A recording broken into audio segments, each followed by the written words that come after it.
Hey guys, what is up? It is me, Pagey, here once again with another video on the fallout and the aftermath of Crisis on Infinite Earths because, once again, stuff to go over, there's just heaps. So there's been a lot of burning questions following Crisis on Infinite Earths, and while not every single question can be given an answer, or at least an answer that will please the majority of people, Mark Guggenheim, the head of the Crisis crossover, did sit down with TV Line this time around and was able to answer at least some questions that were out there. So in this video, we are going to go over them. Now, there are a decent amount, so I'm not going to waste too much time here, but yeah. But of course, throughout the video, be sure to let me know in the comment section down below your various opinions on this, because I know there's going to be some varying ones, especially on some of the questions and answers, so let me know what you think of them in the comment section down below. And of course, if you're going to enjoy the video, why not drop a like on it to show support. So firstly, was there any element from the comic books they really tried to incorporate but simply couldn't? Good question. I'll leave the answer to that to the folks on my Twitter feed, Guggenheim Jokes.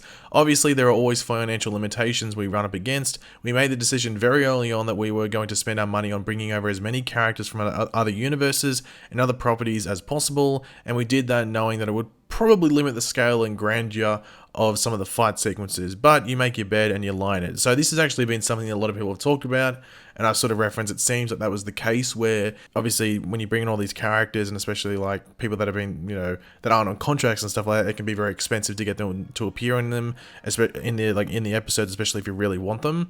So it's not too much of a surprise that was the case, especially when they're brought in as a guest star. I think they're paid either hourly or per day, so it can get pretty expensive, especially if filming is eaten up or delayed or something like that. So yeah, this doesn't surprise me at all, and you could tell by some of the scenes or the lack of fight scenes in some cases that this is probably the case. But I enjoyed it for the most part. I wasn't expecting like A-grade fight scenes anyway, so seeing some cool characters and keeping them around for a bit longer, yeah, maybe I preferred that. I'm not too sure. I have to have a bit more of a think about it, maybe during a rewatch of Crisis. Does the new multiverse Oliver created have doppelgangers? Like, is there a Stargirl on multiple Earths, or just the new Earth 2? The thing that excited all of us is that we've created this new status quo, says Guggenheim. You got a taste of it in Crisis Hour 5, but the fun for all the shows now, going forward, is you get to peel back the layers of the onion on that. So I don't actually want to answer. I would much rather see those answers come in the form of the actual episode. So, in regards to like the Stargirl, I don't know if necessarily any of the shows are going to do that. They might reference something, or maybe like one of the shows might reference the JSA, or something from the past, or that's currently there, or something like that. But a lot of people have questions about is the Flash going to reference whether Zoom did something, or is Supergirl going to reference whether this happened, or anything like that? They said that the actual shows, and like Guggenheim says it here, that like the shows will focus on that. Like they'll let you know. They're not going to keep you in the dark too much of something that might be a really burning question, like an obvious burning question. They'll probably reference it. It might not be in the first episode back after Crisis, but eventually they'll probably get to it, or at least make a little reference to it that should give you a light on what's happening with that whole situation.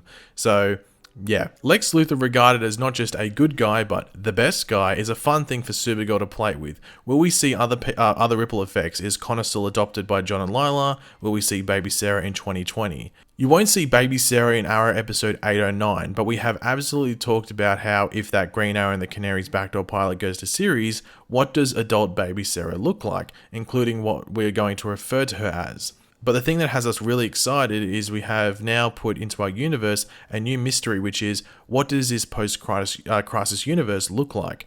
Each of the shows gets the chance to tell a piece of that story, and that's really cool. I know, for example, what they're doing on Batwoman, and it's freaking awesome, with some unbelievable what the F kind of moments. In addition to the heart and emotion, the what the F is in my mind what the Arrowverse is all about. Now, this is actually interesting because people are asking me about weird changes that could happen with the Arrowverse, and Batwoman this week has a vampire or some crap like that, so that's going to be crazy. And if Guggenheim's talking about like what they're doing now, which means I guess what they're filming now, it should be pretty crazy to see what's happening there. Like even another thing on Batwoman, it seems that Alice doesn't know that her sister, like Kate, is Batwoman. So there's other interesting things there where it seems like Crisis has changed little things, almost like a bit of a Flashpoint-esque thing, but maybe in a more drastic measure, especially with a goddamn vampire. Is the Laurel and Arrow's backdoor pilot like a merged composite of the original and her Earth 2 doppelganger? Episodes 809 and 810, the series finale, will answer that question very definitively. You'll learn which version of Laurel we have been left with in 809, and you will learn why that is the case in 810. So, if I had to make a it says like which version of Laurel we've been left with, as if it's going to say, oh, it's an Earth 1 or an Earth 2. I have a feeling it's going to be like an amalgamation or an amalgam of the two, so they'll merge traits and, characteristics of each one together. Obviously, just on face value, you look at it, it's the Earth 2 Laurel, and even the way she's sort of acting in that trailer for the spin-off or the backdoor pilot. But I think it might be they'll merge a couple of the different traits and personalities of the two characters together. I think that's my prediction at least. Speaking of Laurel, where were she and Iris and Cisco and Mia, especially in Crisis Part 5? Maybe one day we'll tell that story, but again, all of these actors need to be paid, and they need to be paid a crossover rate that is above and beyond their episodic rate. That forces us to make hard financial choices that unfortunately occasionally drive the creative choices. So once again, a lot of people are asking this, even with especially Part 5, why was Caitlin the only one in Star Labs? I think she served how Nash was passed out, so it makes sense that Caitlin was there. So that was the character they chose to put in there. And also she can turn to Killer Frost, so you have some cool sort of aesthetic and action scenes. But if it was Cisco there, maybe didn't have his vibe powers, is it worth the money to put him in there? So they sort of had to make choices here and there. With Mia, I think it's pretty obvious she never came back in time, so that's why Mia wasn't there. So I know who was asking why Mia wasn't there. I think that was pretty obvious why she wasn't there. But I can understand why wasn't Iris there, why isn't Cisco there, and various things like that. So yeah. Where Smallville's version of Clark and Lois returned after Crisis, I absolutely can confirm that they're still alive. They're still living their happy ending. Clark is getting the hero's ending he deserves. So don't worry, even though the multiverse was destroyed, and they sort of joked about it in their little scene, they're brought back to life, so it's all good. Speaking of Smallville, what was the plan for Lex Luthor if Michael Rosenbaum said yes to the crossover? We had a version where he would have been in the scene on the Kent farm with Tom Welling, and then the clock ran out on that due to Welling's availability. I then had the idea of having Rosenbaum and Supergirl's John Cryer having a scene together, which would have been really, really cool. It's a bummer. Michael's definitely the one that got away. So if anyone remembers, there was the big thing about where Michael Rosenbaum was contacted by Warner Brothers and the CW, but they never told him the actual scene in question because I think they hadn't actually written it at that stage because it was fairly early.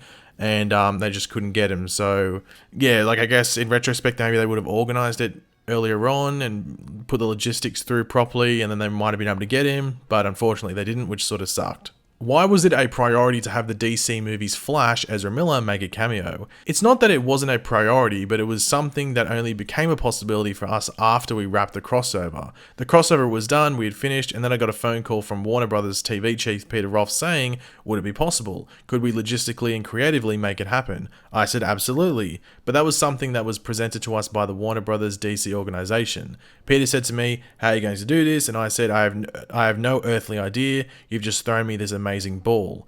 Why move heaven and earth to make this happen after you've already wrapped production on the crossover? The answer is because it's really freaking cool. So we've already gone over this, where they filmed the entire crossover and then they did this scene. I've already said that they filmed this episode, this cameo, after a couple of the parts had already aired. I think they actually filmed it on the day that part 3 was airing, and they're actually filming episode 13 of The Flash. So episode 13 of The Flash is the Grodd episode, and that's when Ezra Miller came in to film that scene, from what I know at least. So that's how late it was filmed. Did Ezra Miller need to be sneaked onto set, away from the paparazzi's prying long lenses? The funny thing is, you would think that we had to employ all these CIA techniques, but he flew into Vancouver, paparazzi didn't notice, he drove onto the Vancouver Film Studios lot. I want to say a sincere thanks to the cast and the crew, particularly the crew of The Flash. Any one of them could have ratted us out, and you're talking about a couple hundred people, but everyone worked together to keep this secret. We thought about announcing it, but decided it'd be so much more fun to surprise everybody.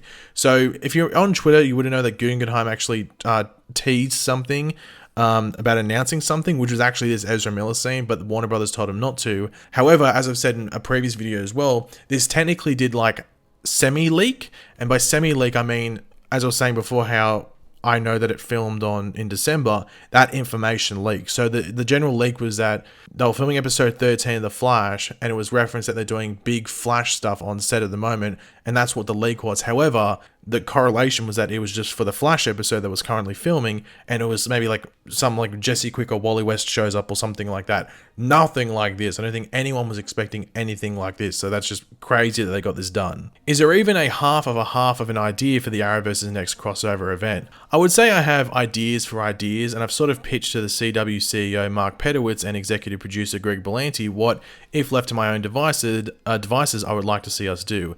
There is a rubric that is semi in place, and both Mark and Greg have signed off on that, and as we go onward, things will get more and more specific. I was emailing Mark just the other day that we have to all get in a room together to talk about this. We typically do a post-mortem about what went right, what went wrong, what did we learn. We always learn something. So people are already asking about next year's crossover, I guess just because the multiverse has changed, we just had this big crossover. It's going to be smaller. But I think in a previous interview, I think Mark referred to it being a small but still big crossover. So I think the scale of the crossover would be small, but arguably there could be more episodes. We could have 6 episodes if you include Black Lightning, Superman and Lois and stuff like that. So yeah, it'll be interesting to see what they do. But I'm excited. Is another massive team-up event off the table? Look, I hate comparison to Avengers Endgame because it's just not fair. We're working with Endgame's catering budget, but Marvel didn't follow up Endgame with Endgame 2. I think you've got to build to an event of this kind. The one thing we're all in agreement on, cast, crew executives, you name it, is that we're not going to go as big next year. That's what I was referring to earlier on. In fact, Mark Pedowitz and I were talking about returning to the roots of our crossovers, and I'll leave it to people to interpret what that means. So I guess what that can mean is that it's like almost like a Flash v Arrow thing, or it's literally just about bringing the team together rather than just having because really if you look at Crisis, a lot of it is actually separation. A lot of them, it's separated a lot of the time with different things going on in different areas with different people. So with the root of the crossovers and stuff, you could argue that, does that mean they're going back to like it's just 2 shows crossing over? So like Flash and Black Lightning will cross over one time, then it'll be Supergirl and Batwoman. There's going to be multiple crossovers, or it's just going to be, it's all about just bringing those main heroes together mainly.